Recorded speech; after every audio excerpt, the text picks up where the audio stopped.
Summer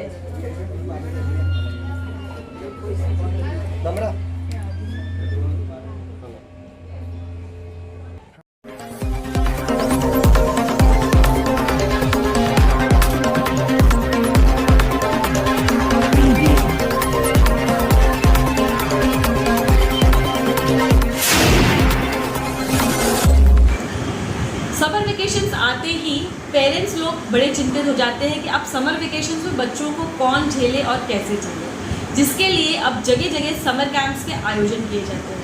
लेकिन एक अनोखा समर कैंप जहां बच्चों को अपने धर्म गुरुओं के बारे में बताना और किस तरीके से ऋषि मुनि तपस्या और तप करके जीवन व्यतीत करते हैं सिखाना एक बहुत बड़ी बात है। ऐसा भी हो रहा है। नमस्कार, मैं दीपाली मिश्रा, आप देख रहे हैं मुंबई की दृष्टि।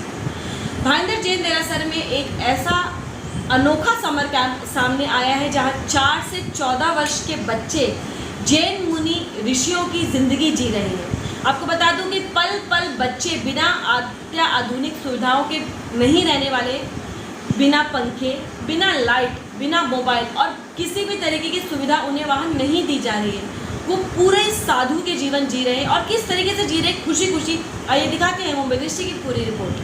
ये मतलब 18 दिन उद्यान तप का आयोजन था। ये परम पूज्य आचार्य भगवान जीत रक्षित महाराज साहिब के निश्रा में श्री पासो प्रेम संघ भाईंदर वेस्ट में आयोजन किया गया था।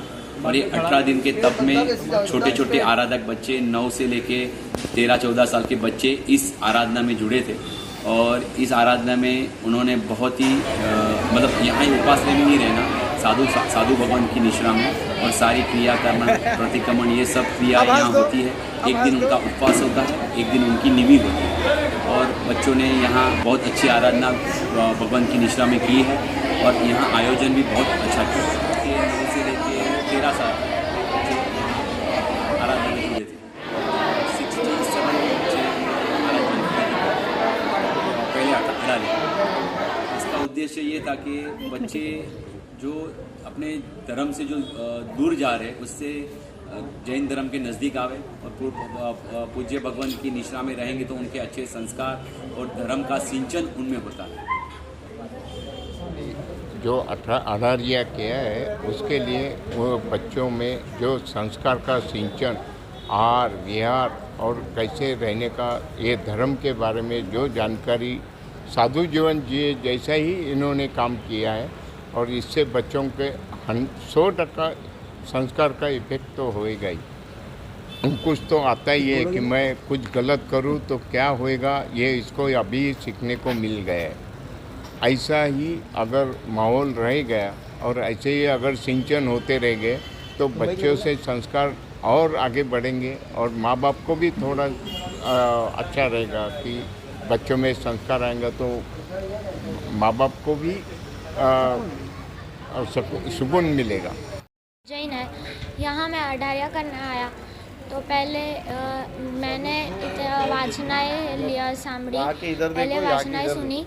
फिर वो वाचना से मुझे समझ आया कि गुरु वंदन होता है, वो गुरु की महत्ता, गुरु जो अपने को सहाय करते हैं, वो गुरु जीवन में एक गुरु होना चाहिए। मैं पहले ऑलमोस्ट दिन का 25 से 30 लीटर कच्चा पानी वापरता था, उसमें असंख्यात जीव होते थे।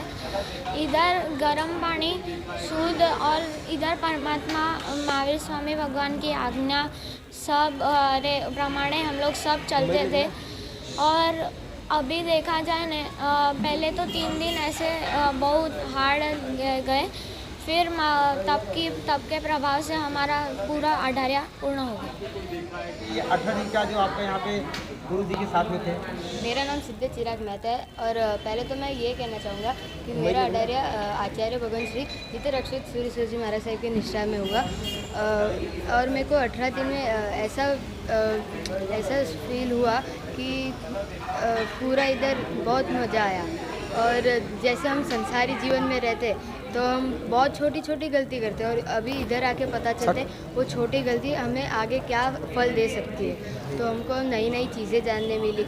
हमको पता चला कि रात्रि भोजन नरक का द्वार होता है, जिससे हम नरक में जा सकते हैं और उससे हमारा नरक का आयुष्य हो जाता है। तो हमको अभी पता चला कि रात्रि भोजन कभी ना करना, और अगर रात्रि भोजन का वापर कभी करने का ही नहीं। हमको हाँ, पहले तो संसारी जीवन में उसका बहुत उपयोग किया। अभी इधर आके पता चला कि पहले के जैसे रहते थे सब, क्या उपयोग किया? कुछ उपयोग नहीं किया। ऐसे पंखा का उपयोग नहीं किया, टीवी का उपयोग नहीं किया, मोबाइल का उपयोग नहीं किया, फिर घड़ी का, स्मार्ट वॉच का यूज़ नहीं किया, कुछ नहीं किया। और हमको उसमें ताज़ी हवा, नेचुरल जो विंड होती है उसका पता चला कि कितनी अच्छी हवा होती है, शुद्ध हवा होती है। लेकिन हम जो यूज़ करते हैं एसी और फैन, उसमें बहुत से जीवों की हिंसा होती है, लेकिन ये नॉर्मल हवा है जो हमको मिलती है। मेरा नाम यश शाह है और ये आचार्य भगवान की निश्रा में जो ये सिमंदर पार्श्व प्रेम जैन संघ में जो ये उपदान चल रहे हैं उसमें हमको लाभ मिले, उसी प्रकार से हम सेवा कर रहे हैं। यहाँ पे सभी बच्चे जो इतनी मेहनत से उपवास और निवी का जो तप आराधना कर रहे हैं उसी में हमको भी थोड़ा लाभ मिले, उस लिए हम इनकी दिन रात सेवा में लगे रहते हैं। इनका मनोरंजन हो, इनके लिए गेम क्लास भी रखे जाते हैं, इनको निवी में बराबर भोजन मिले ताकि ये दूसरे दिन तक उपवास कर सके, इसी का भी पूरा ख्याल रखा जाता है। और सभी बच्चों को किसी भी चीज़ की कोई कमी ना हो और व्यवस्था की कोई भी मतलब उनको कमी ना हो, इसी का हमारा सर्वस्व मतलब हमारा ध्येय पहला यही रहता है कि सभी बच्चे अपने मन से और हर्षोल्लास से एकदम उपदान तप पूर्ण करें और साथ ही साथ हमें भी देव गुरु और धर्म की कृपा से ऐसी सेवा करने का लाभ मिलता है। बच्चे तो तुम भी हो और बच्चे ये भी हैं, मस्ती मजाक तो होते थे, इन्हें किस प्रकार से डांटना फटकारना क्या रहता है?